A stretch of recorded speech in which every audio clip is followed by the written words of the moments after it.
morning, Republicans are another step closer to pushing out Congresswoman Liz Cheney from her role as GOP conference chair. House Minority Whip Steve Scalise now publicly backing Congresswoman Elise Stefanik to replace Cheney in the position. A spokesperson for Scalise said, quote, House Republicans need to be solely focused on taking back the House in 2022 and fighting against Speaker Pelosi and President Biden's radical socialist agenda. And Elise Stefanik is strongly committed to doing that. A spokesperson for Cheney responded to that statement saying, quote, Liz will have more to say in the coming days. This moment is about much more than a House leadership fight. Willie. And Liz Cheney, Joe, is leaning into this, explaining what this moment is about. A new op-ed for the Washington Post. Of course she is. Here's Liz Cheney. I mean, they're walking right into her trap. I mean, they don't understand this. The number one rule of politics, what is it? I mean, they even said it on The Simpsons last night when I was watching a repeat with Jack. You keep your friends close.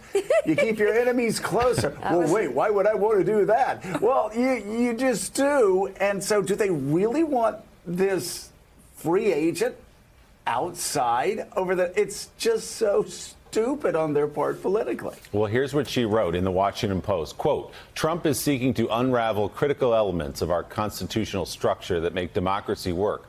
Confidence in the result of elections and the rule of law. No other American president has ever done this, she writes. The Republican Party is at a turning point, and Republicans must decide whether we are going to choose truth and fidelity to the Constitution. We Republicans need to stand for genuinely conservative principles and steer away from the dangerous and anti-democratic Trump cult of personality. In our hearts, we are devoted to the American miracle. We believe in the rule of law, in limited government, in a strong national defense, and in prosperity and opportunity brought by low taxes and fiscally conservative policies. Cheney went on to write, history is watching. Our children are watching. We must be brave enough to defend the basic principles that underpin and protect our freedom and our democratic process. I am committed to doing that no matter what the short-term political consequences might be. Joe, we talked about this yesterday. This is the definition of a turning point. This is a critical moment, as she writes, for the Republican Party. Are they going to push her out of leadership and make the statement that defending Donald Trump and a lie about the 2020 election is more important than all the things Liz Cheney laid out there? Well, what Liz Cheney laid out there is what Liz Cheney's been her entire political career. And it's what Donald Trump has not been because he really is valueless. It's about Donald Trump. But I mean, we're repeating things that we all know. And what's so remarkable is if you read Liz Cheney's op-ed, you see what she's talking about.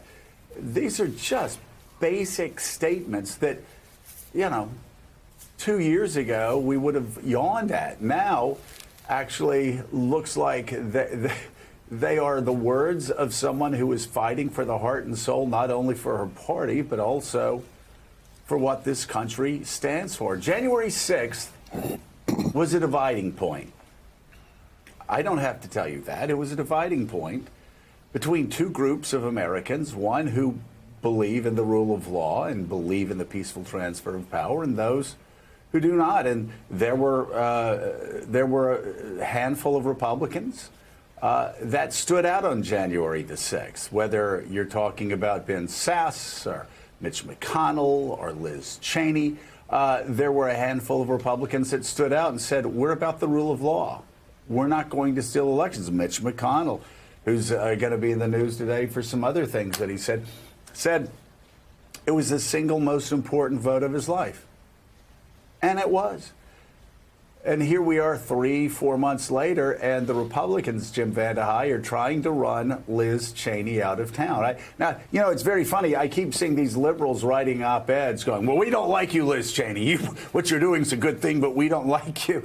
The Cheneys don't give a damn whether liberals like them or not. They don't. You don't call Dick Cheney, her father, a war criminal for like 2 decades, and then like worry about whether Liz Cheney's liking you or not. She doesn't. Nope. Like Liz is doing this because this is what Liz believes.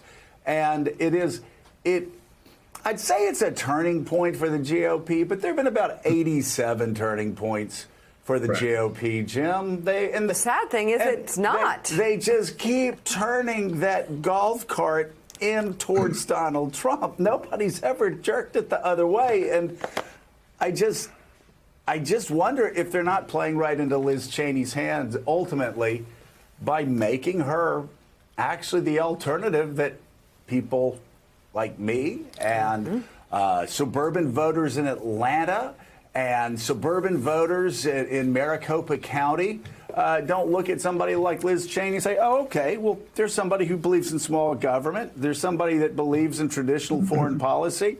Yeah, sounds okay to me. I just disagree with her that it's a turning point. The party turned. Like the only thing we're looking for now is the party turned over the last 4 years into the party of Trump. So then after he loses, what we're looking for is indicators of, okay, was that kind of a one-off and the party's going to reinvent itself around a set of policies, or is it going to become even more the party of Trump? And there were some signs early on that there was an authentic debate about that.